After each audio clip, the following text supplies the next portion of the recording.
Assalamu alaikum dear students. Dear students, in previous lecture we have discussed the types of enzyme. Today we will discuss about the mode of action of enzyme. Mode of action of enzyme means how does enzyme work. तो mode of action of enzymes को explain करते हुए different scientist ने बहुत सारी theories and models तैयार किए हैं और एक्सप्लेन किए हैं, लेकिन in case of our syllabus two most important model are we can say that theories. जब हम मोड ऑफ एक्शन की बात करते हैं तो हम कहते हैं how does enzyme work. Means enzyme किस तरह वर्क करता है वो हम देखेंगे, जिसमें सबसे पहली थ्योरी है की लॉग थ्योरी, जिसे हम देखें तो इसकी स्टेटमेंट कहती है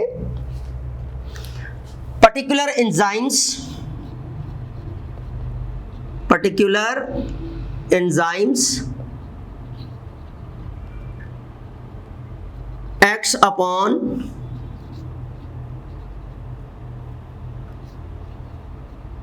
particular, or we can say that specific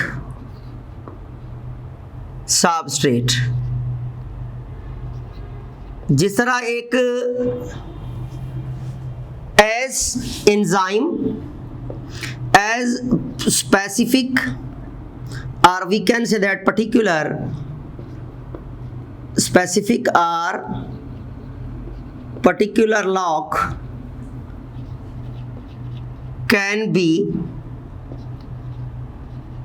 unlocked by a specific key.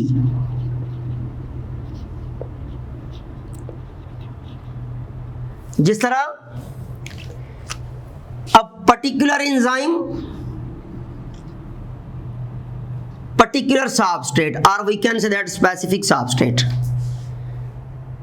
एक पर्टिकुलर एंजाइम एक पर्टिकुलर सबस्ट्रेट पर ही काम करेगा, जिस तरह स्पेसिफिक और particular lock can be unlocked by the specific key. जिस तरह स्पेसिफिक लॉक को स्पेसिफिक की अनलॉक करती है, इसी तरह स्पेसिफिक एंजाइम स्पेसिफिक सबस्ट्रेट पर ही एक्ट करेगा. इसलिए याद रखिएगा ये थ्योरी स्पेसिफिसिटी ऑफ एंजाइम को भी एक्सप्लेन करती है. इसमें क्या होता है, लाइक दिस. फॉर एग्जाम्पल, ये हमारे पास एक एंजाइम है और जिस एंजाइम को हम नाम दे रहे हैं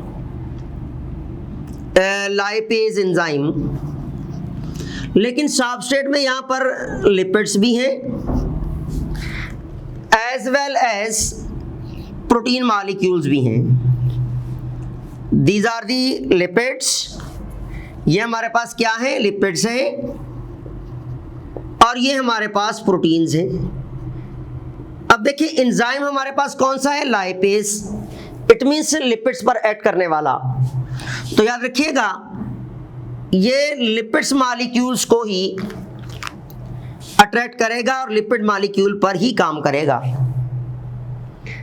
जिस तरह पीछे बताया गया आपको कि स्पेसिफिक लॉक को स्पेसिफिक की अनलॉक करती है, इसी तरह स्पेसिफिक एंजाइम स्पेसिफिक सबस्ट्रेट पर काम कर रहा होता है. हमारे सिस्टम में, हमारे सेल्स में, हमारे लिविंग सिस्टम में नंबर ऑफ टाइप के सबस्ट्रेट मौजूद होते हैं, लेकिन specific enzyme specific nature substrate पर ही काम करेगा. जिस तरह मैंने आपको बताया कि लाइपेज एंजाइम लिपिड्स पर ही काम करेगा क्योंकि इसकी नेचर स्पेसिफाइड है. फिर याद रखिएगा ये थ्योरी जो है ये बेस करती है physical contact between the substrate and enzyme. Physical contact between substrate and enzyme.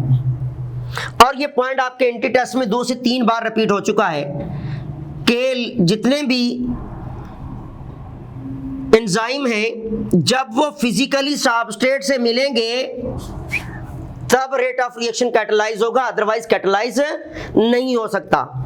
जब तक एंजाइम और सबस्ट्रेट मिलेंगे नहीं, एक्टिव साइट उसे बाइंड नहीं करेगी, क्योंकि ये साइट कहलाती है एक्टिव साइट, तब तक कोई भी रिएक्शन कैटलाइज नहीं होगा, एक्सेलरेट नहीं होगा।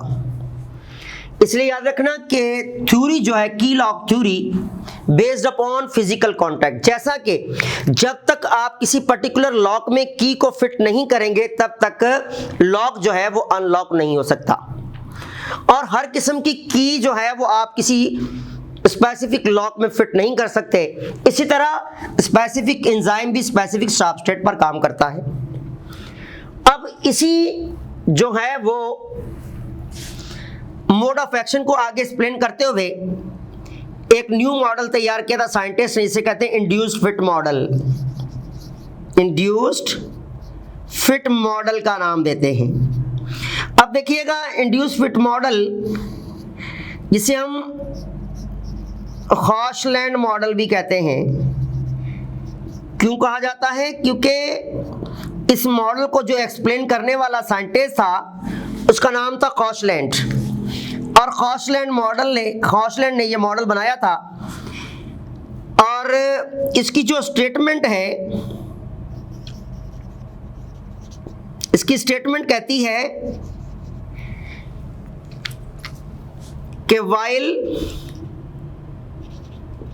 substrate and enzyme combines together,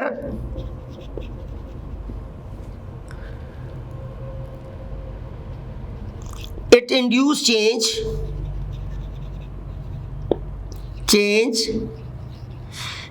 in the structure of enzyme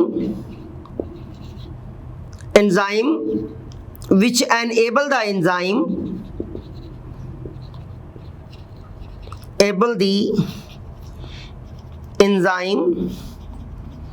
to perform catalytic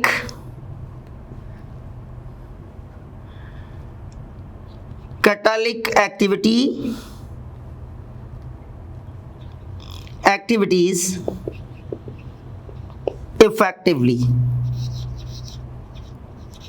इसने क्या कहा है? इसने कहा कि जब सबस्ट्रेट और एंजाइम आपस में मिलते हैं तो इनके मिलने से क्या होता है कि एंजाइम की एक्टिव साइट पर जो है वो कुछ चेंज आता है, जो चेंज एंजाइम को इस काबिल बनाता है कि एंजाइम अपनी एक्टिविटीज को परफॉर्म कर सके, कैटलिटिक एक्टिविटीज को इजीली परफॉर्म कर सके। जैसा कि फॉर एग्जांपल हमारे पास यहां पर एक एंजाइम है, this is the active site.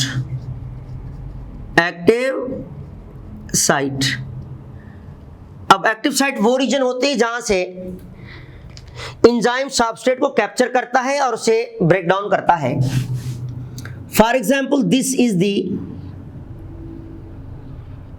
Substrate molecules, this is called as substrate. Okay, अब ये सबस्ट्रेट जैसे ही फिट होगा, जैसे एंजाइम की एक्टिव साइट उसे अट्रैक्ट करेगी, जैसे इसकी एक्टिवेशन एनर्जी लोअर डाउन होगी, it will be attracted towards the active site और ये यहां पर फिट होगा। और जैसे यहां पर फिट कब होगा? जब जिस किस्म की स्ट्रक्चर है, जिस किस्म की शेप है मॉलिक्यूल की, ये उसी जैसा बना लेती है एक्टिव साइट अपने आप को और इसे फिट करके कैटलाइज करेगी इनटू द प्रोडक्ट। तो कहने का मकसद ये है कि जब सबस्ट्रेट और एंजाइम मिलेंगे तो सबस्ट्रेट के मिलने से क्या हुआ? एक्टिव साइट के ऊपर चेंज आया है। वो चेंज कौन सा आया है कि ये एंजाइम अपनी शेप को एक्टिव साइट की उसी तरह चेंज कर लेगा जिस तरह के ऑलरेडी जो है वो सबस्ट्रेट यानी सबस्ट्रेट मॉलिक्यूल्स की स्ट्रक्चर होती है, और ये चेंज अगर आएगा तो एंजाइम इस एबल होता है कि अपनी कैटलिक एक्टिविटीज को परफॉर्म कर सके। ये किसने कहा? हॉशलैंड ने। और ये कब कहा था? ये याद रखिएगा 1959 में ये थ्योरी लिखी गई। और जो की लॉग थ्योरी है, अगर आप इसको देखें तो 18 scientist name was the Friedrich Miescher, जिसने ये थ्योरी प्रपोज की थी फर्स्ट टाइम, और इसे इंप्रूव किया था D Woods and Paul Fielder. Paul Fielder और डी वुड्स ने इस थ्योरी को फर्दर इंप्रूव किया था और फिजिकल कांटेक्ट के बारे में बताया था। फ्राइडरिच मैशर एक साइंटिस्ट था जिसने सबसे पहले की लॉग थ्योरी को प्रपोज किया। जिस तरह हॉशलैंड ने, किसने? हॉशलैंड ने परफॉर्म किया था और प्रपोज किया था model हॉशलैंड।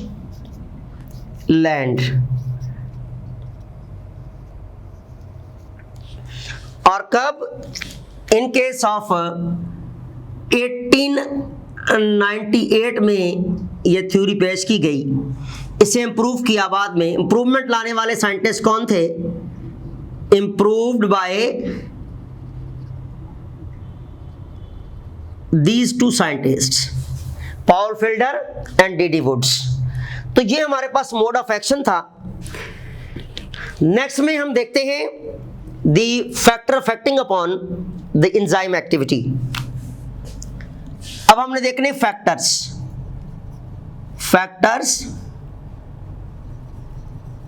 Affecting upon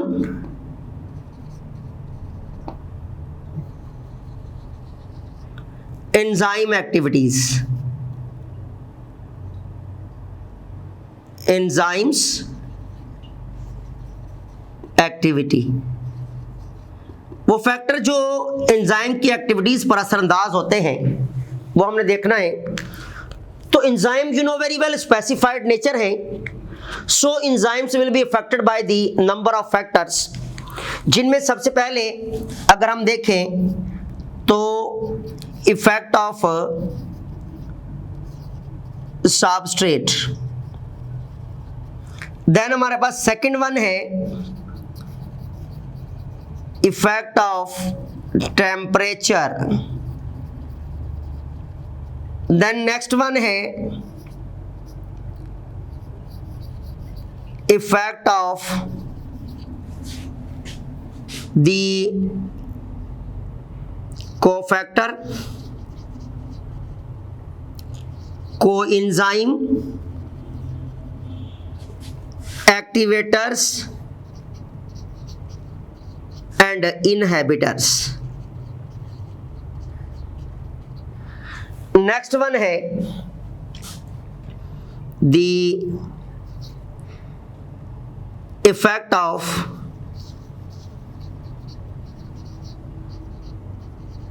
water, effect of pH and effect of radiations.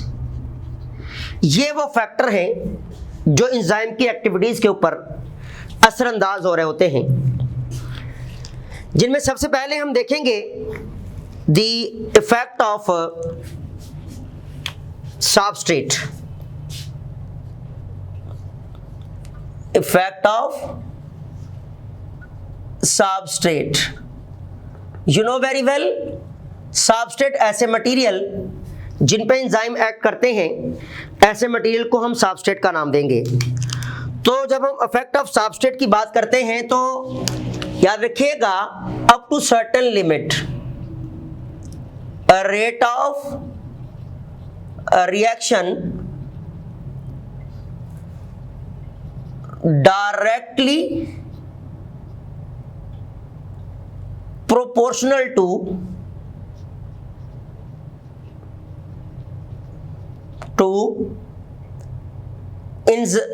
concentration of substrate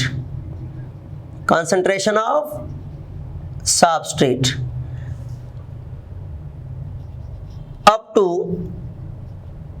certain limit।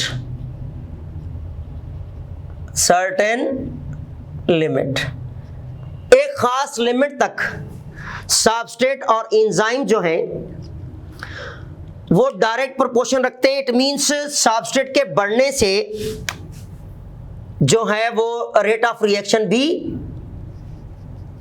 बढ़ेगा। ओके, और रिलेशन क्या कहलाएगा? डायरेक्ट, क्योंकि हम डिफरेंट रिलेशन देखते हैं, जब एक फैक्टर बढ़े और दूसरा भी बढ़े तो उस रिलेशन को डायरेक्ट कहते हैं। लेकिन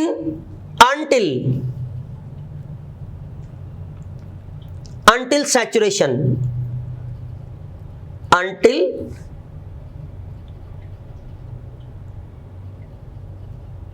substrate and enzyme become saturate, जब तक saturation नहीं हो जाती तब तक रेट ऑफ रिएक्शन बढ़ता रहता है।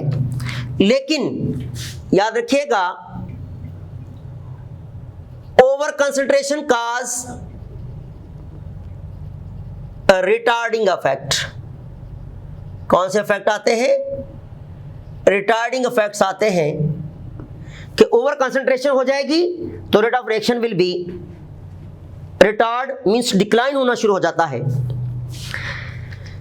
जिसकी दो वजह हैं। वो वजह ये कि हायर कंसंट्रेशन ऑफ सबस्ट्रेट कि सबस्ट्रेट की कंसंट्रेशन इसलिए हो गई, बहुत ज़्यादा हाई हो गई, जिसकी वजह से रेट ऑफ रिएक्शन रिटार्ड हो सकता है। As well as accumulation of high and accumulation of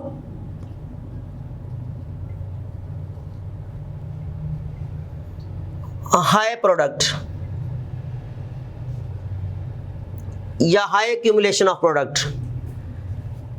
तो याद रखिएगा, अब तो प्रोडक्ट या तो ज्यादा, बहुत ज्यादा बन जाए, उसकी वजह से भी रेट ऑफ रिएक्शन स्लो हो जाएगा, या फिर कंसंट्रेशन सबस्ट्रेट की बहुत ज्यादा हाई हो जाए तभी रेट ऑफ रिएक्शन क्या हो जाता है? स्लो हो जाता है। जैसा कि फॉर एग्जांपल यहां पर हमारे पास एक सबस्ट्रेट है और इस सबस्ट्रेट पर लगा हुआ है एंजाइम, स्पेसिफिक एंजाइम लगे हुए हैं। These are the enzymes. अगर हम कंसंट्रेशन ऑफ सबस्ट्रेट बढ़ाते हैं, अब कंसंट्रेशन यहां पर फॉर एग्जांपल हमारे पास फर्स्ट में थी 2 ग्राम्स, जैसे जैसे हम बढ़ाते जाएंगे और हम रीच करते हैं 5 ग्राम्स तक, तो रेट ऑफ रिएक्शन क्या होगा? यहां से बढ़ता जाएगा और जब 5 की लिमिट में जाएगा rate of reaction peak level पर पहुंच जाता है और कांस्टेंट हो जाएगा। अब up to certain range, up to 6 gram, up to 5.5 grams तक रेट ऑफ रिएक्शन स्लो होगा, कांस्टेंट होगा। लेकिन अगर हम बहुत ज्यादा ओवर कर देते हैं, फॉर एग्जांपल 8 ग्राम तक ले जाते हैं या अप टू 10 ग्राम्स तक लेकर जाते हैं कंसंट्रेशन को, तो फिर क्या होगा? Rate of reaction will be decrease, Aahista Aahista decrease होना शुरू हो जाएगा और एक लिमिट पे जाकर रेट ऑफ रिएक्शन यानी कि जो रिएक्शन प्रोसीडिंग है वो स्टॉप हो जाएगी।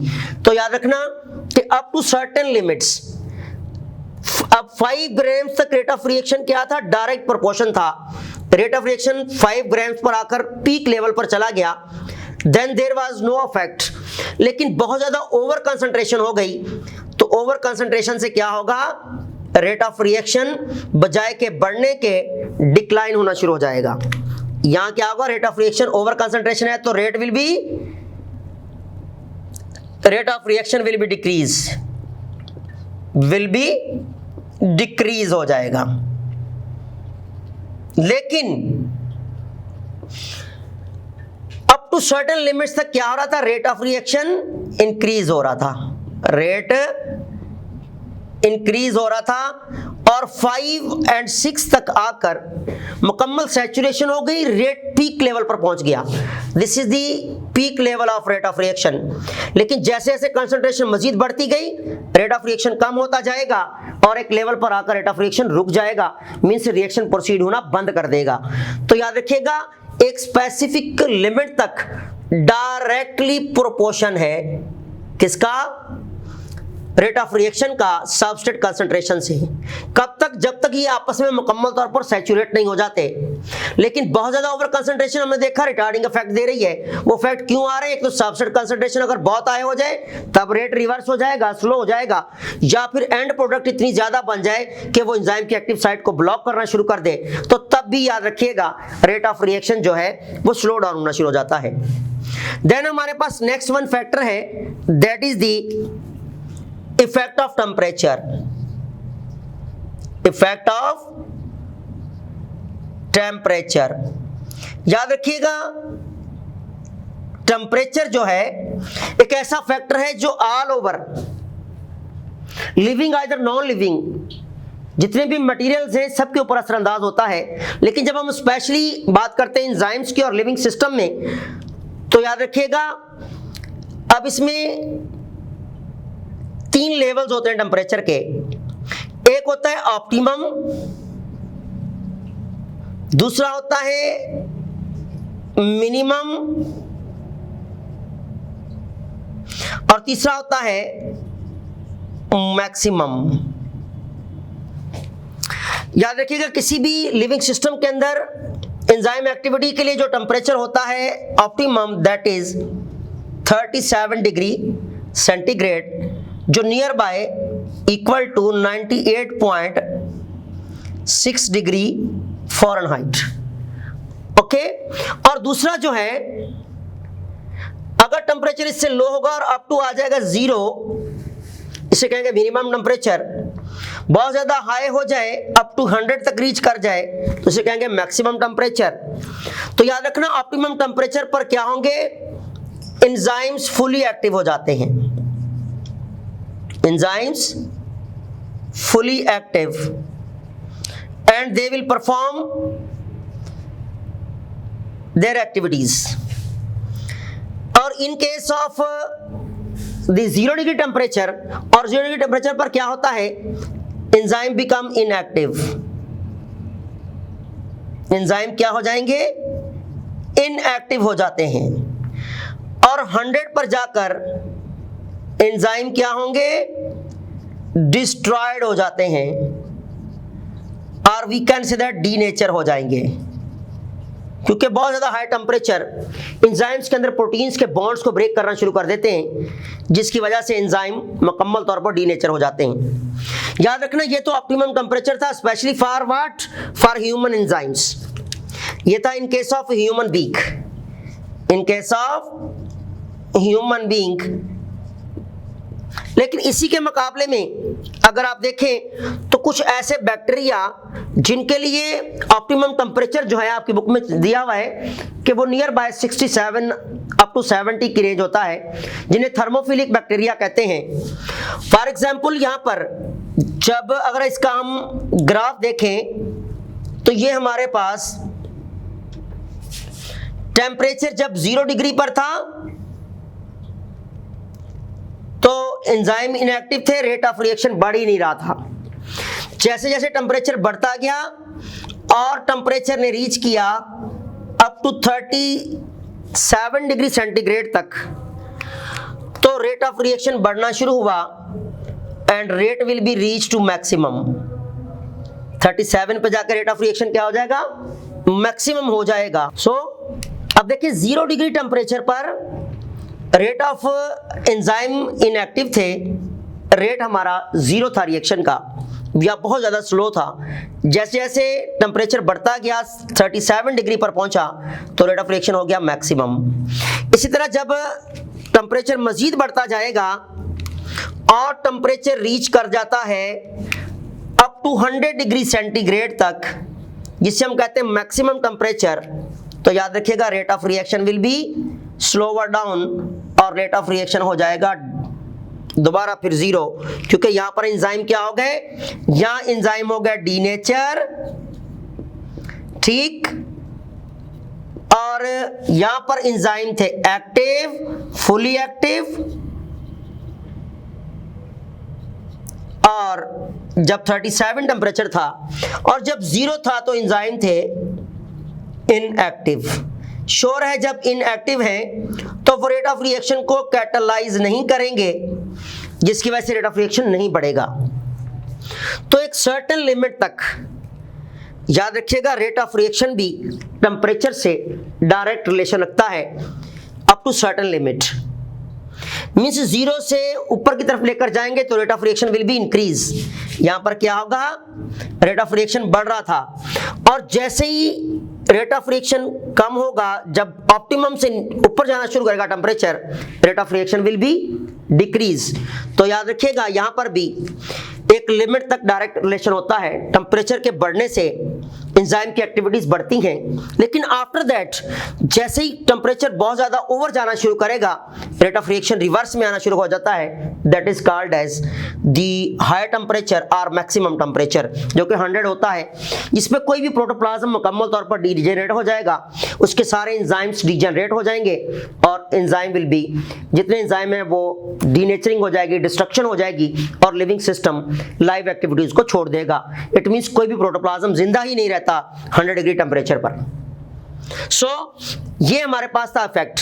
इसी तरह हमारे पास अदर लिविंग बीइंग के एंजाइम देखें तो मैंने अभी आपसे डिस्कस किया कि अगर हम जिक्र करते हैं थर्मोफिलिक बैक्टीरिया का, तो थर्मोफिलिक बैक्टीरिया के लिए जो ऑप्टिमम टेम्परेचर होता है दैट इज मोर देन 60, क्योंकि they are heat living bacteria और heat loving bacteria called, so that's why called thermophilic. इसलिए उनके लिए टेम्परेचर जो होता है एक्टिवेशन ऑफ एंजाइम के लिए that will be much higher. लेकिन मोस्टली केसेस में अगर हम ह्यूमन बीइंग की एग्जांपल दें तो ये temperature optimum, minimum and then maximum, inactive, fully active, denaturing. Okay, now we will discuss about the next one factor, that is the effect of pH. Effect of pH, बेटा याद रखिएगा pH कहते हैं potential of hydrogen ion concentration या negative log of hydrogen ion concentration. तो you know very well enzymes are specific nature, तो याद रखिएगा enzymes works at specific range of pH। क्योंकि हमने पीछे पढ़ा कि एंजाइम आर स्पेसिफिक नेचर हैं, because of their specific nature, specific pH पे काम करेंगे, पर्टिकुलर पीएच पे काम करेंगे, because of their specification of nature, because of their nature, because of their nature। याद रखिएगा कुछ एंजाइम ऐसे हैं जो एसिडिक मीडियम में एक्टिव होते हैं, कुछ एंजाइम ऐसे हैं जो बेसिक मीडियम में एक्टिव होते हैं। जिस तरह हमारे पास एग्जांपल हम देते हैं पेप्सिन की, और बेटा याद रखिएगा पेप्सिन जो है एक ऐसा एंजाइम है जिससे हम कहते हैं एंजाइम ऑफ स्टमक। ये कहाँ होता है, ये हमारे पास एंजाइम ऑफ स्टमक है। अब इसका काम क्या है, अब इसकी नेचर ये है कि पेप्सिन जो है ये ब्रेक करता है प्रोटीन्स को इनटू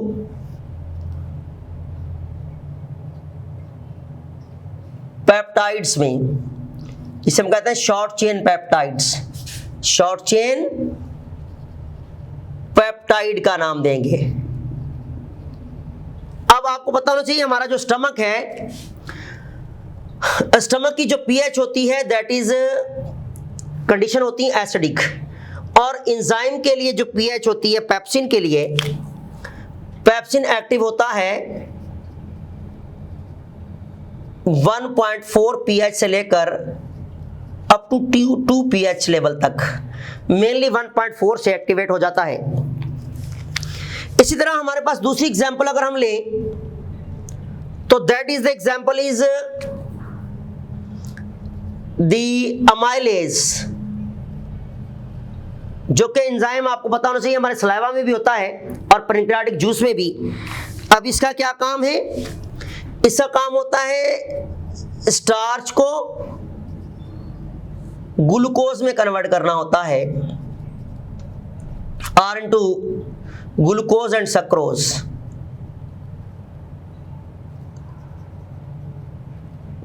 तो ये एंजाइम कहां होते हैं? That is present most in the intestine,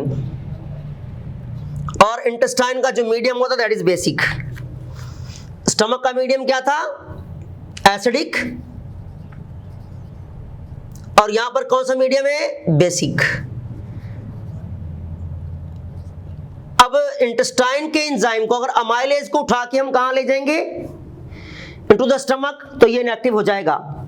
और अगर पेप्सिन को उठा के हम ले जाएंगे इंटेस्टाइन में, मीडियम चेंज हो गया तो ये भी इनएक्टिव हो जाएगा। इसलिए याद रखिएगा एंजाइम जो होते हैं they are affected by pH. Specific enzyme specific pH level पर काम करते हैं, जैसा कि in case of the enzyme pH pepsin. अब पेप्सिन की जो पीएच जब बढ़ेगी पॉइंट समथिंग से 1.4 की रेंज में जाएगी अप टू 2 रेंज तक, तो रेट ऑफ रिएक्शन बढ़ता है। लेकिन उसके बाद जैसे जैसे पीएच बढ़ती जाएगी और अगर रीच करती है 6 पॉइंट समथिंग को या अप टू 7 तक, तो याद रखना रेट ऑफ रिएक्शन क्या होना शुरू हो जाएगा? गिरना शुरू हो जाएगा। क्योंकि एसिडिक से न्यूट्रलिटी की तरफ आ गया और बेसिसिटी की तरफ आ जाएगा जब एनवायरनमेंट या मीडियम, तो रेट ऑफ रिएक्शन गिरना शुरू कर देगा। इसी तरह अगर हम बात करते हैं अमाइलेज की, ये तो था पेप्सिन के लिए। अगर हम बात करें अमाइलेज की, तो अमाइलेज जो है वो एक्टिवेट होना शुरू होता है न्यूट्रलिटी पॉइंट से।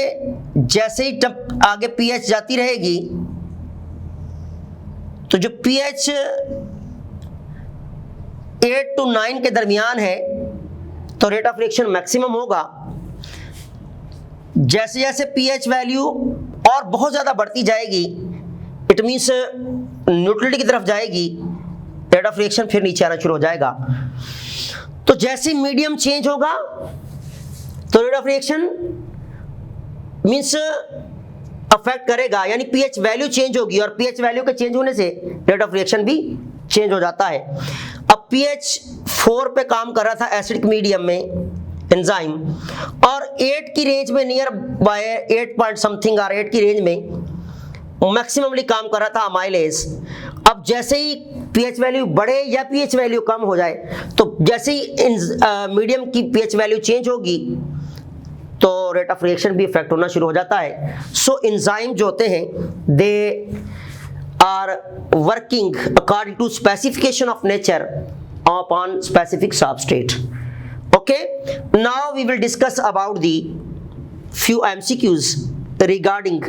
हम नेक्स्ट लेक्चर में मजीद जो फैक्टर हैं उन्हें कंटिन्यू करेंगे, लेकिन यहाँ पर हम कुछ MCQ डिस्कस करते हैं। फॉर एग्जाम्पल हमारे पास एक MCQs है, pepsin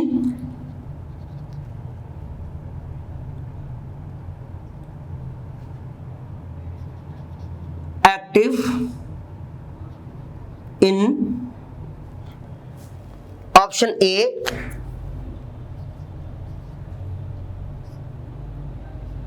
basic medium, option B acidic medium, option C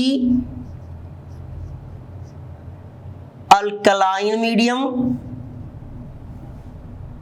sorry option B neutral point of neutrality neutral medium, D all of these. तो अभी अभी हमने देखा कि एसिडिक मीडियम के अंदर काम करता है पेप्सिन और स्टमक में प्रोटीन को शॉर्ट चेन पेप्टाइड में तोड़ता है। इसलिए याद रखिएगा हमारे पास या जो हमारा आंसर होगा that should B acidic medium. Acidic medium के अंदर पेप्सिन काम करता है। Next one question is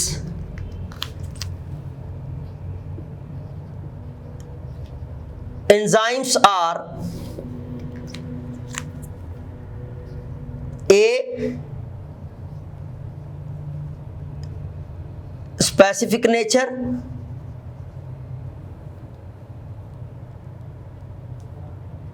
but not specific function,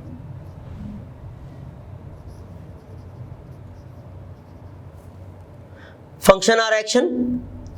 Option B, enzymes does not affected by change in pH. C, activities of enzyme affected by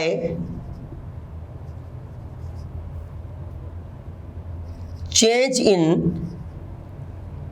temperature. D, enzymes are destroyed by the activators। तो आपने characteristics of enzyme पीछे हमने पढ़ा था कि specific nature है, specific function है, लेकिन यहां पर लिखा हुआ है specific nature but not specific function. B option है enzyme does not affected by the temperature, sorry pH. तो चेंज इन पीएच से हमने पीछे पढ़ा कि अफेक्ट होते हैं enzyme activities. C, activities of enzyme affected by the change in temperature. D, enzymes are destroyed by the activators. तो activator destroy थोड़ी करते हैं, एक्टिवेट करते हैं, इसलिए याद रखिएगा हमारा जो एंजाइम के हवाले से ट्रू आंसर है that is the C, enzyme activities are affected by the temperature. Then the next question is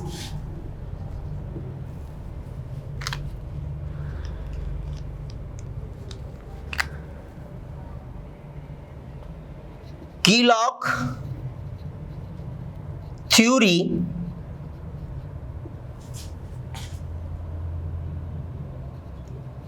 and mode of action of enzyme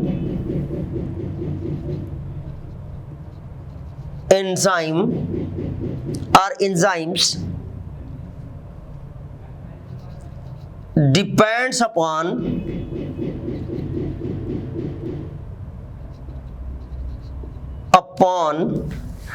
option A, the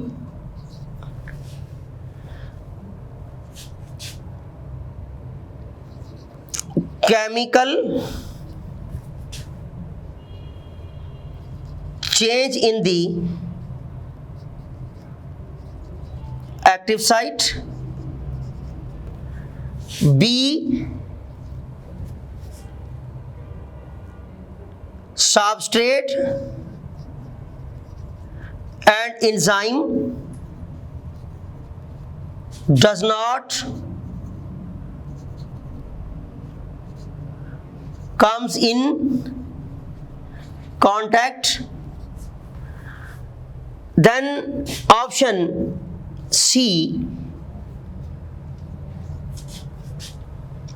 physical contact between substrate and enzyme, D,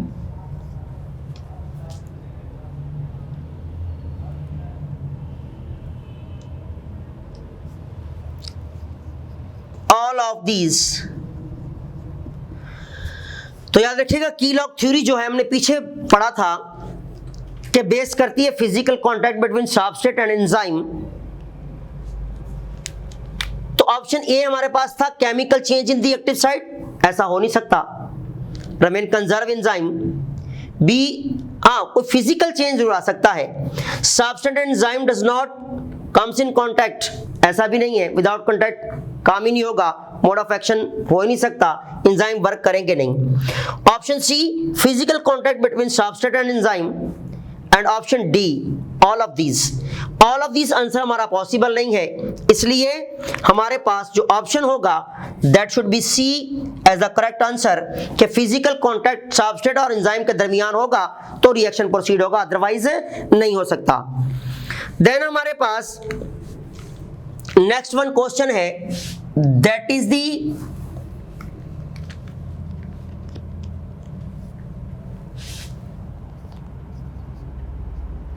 optimum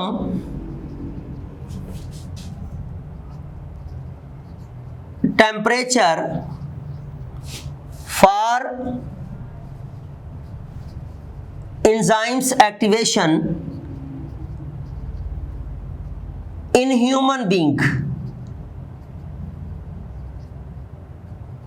is A 37 degree centigrade, B 21 degree centigrade, C 98.6 degree Fahrenheit, D both A and C। तो याद रखिएगा 37 degree centigrade is equal to 98.6 degree Fahrenheit. So your optimum temperature in case of human body, optimum temperature for enzyme activation is both A and C. So answer should be the D option. Inshallah, in the next lecture, we will discuss the remaining factor which are affecting upon enzyme activities. Thanks.